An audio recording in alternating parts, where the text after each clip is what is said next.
Hello everybody, and welcome back to Beeranid 40K. Just wanted to make a quick video on the Forgebane game that just came out for pre-release on the GW website, and kind of give my thoughts on it as well as a quick introduction on the box to help you make a more informed purchasing decision just based on a few of the ideas that I had upon seeing the contents that are inside of this game.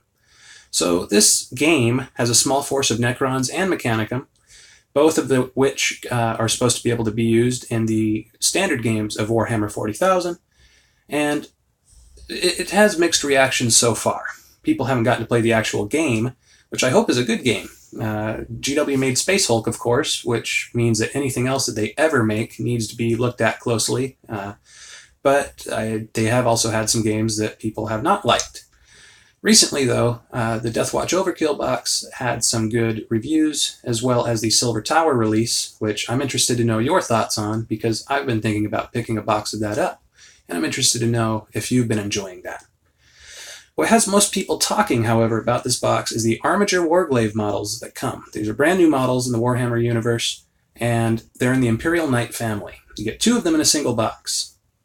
The interesting thing is that I just watched an unboxing, and there are no rules for using these in standard games of 40K, at least in that one box that I've seen. So that could pose a bit of a problem because they're not in the codex. So we're either going to have to wait for the Imperial Knight codex to come out for you to be able to switch these over and use them in normal games of 40K, or what I suspect is that there will be a White Dwarf release fairly soon after this actually hits the shelves.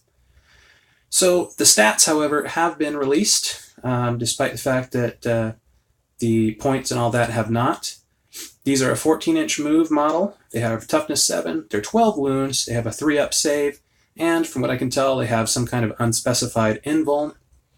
They have two interesting weapons. They're equipped with a thermal spear, which is a 30-inch range, assault D3, strength 8, AP-4 weapon, does D6 damage. And interestingly, at half range, you get to roll 2 dice on that damage and discard the lowest result. So pretty killy.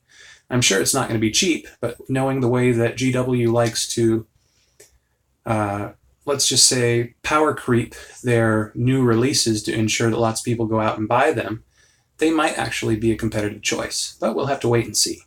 As far as a close combat weapon, they have the Reaper Chain Cleaver, which is 4 attacks, strength 12, AP-3, and 3 damage.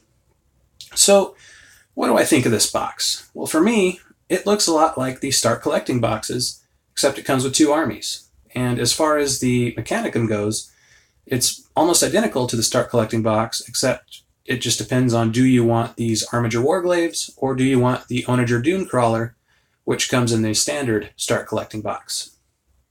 Now, the Kill Team release that has come out, or that has been teased now that they're updating it for 8th, gives me special interest in this, and I felt that I should, just kind of pose the point that perhaps if you are going to be playing a kill team, set up with your gaming group, maybe this would be a good purchase for you, because you would end up basically with 2 little forces to start out with right away, just for making one purchase. So if that's you, if you're into perhaps playing a more narratively focused small skirmish game, maybe consider this box. Finally, on the Lord of War aspect of this, these do count as a Lord of War choice. You can take 3 in a single Lord of War slot, which technically makes them applicable for the Super Heavy detachment, which is an automatic +3 command points.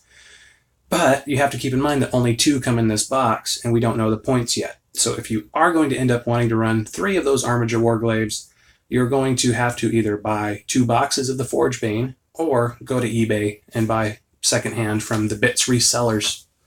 And that's about it. The Necron portion of this box, unfortunately, is not something that has a lot of people excited. So if you're a longtime Necron player, there's not going to be too much for you here.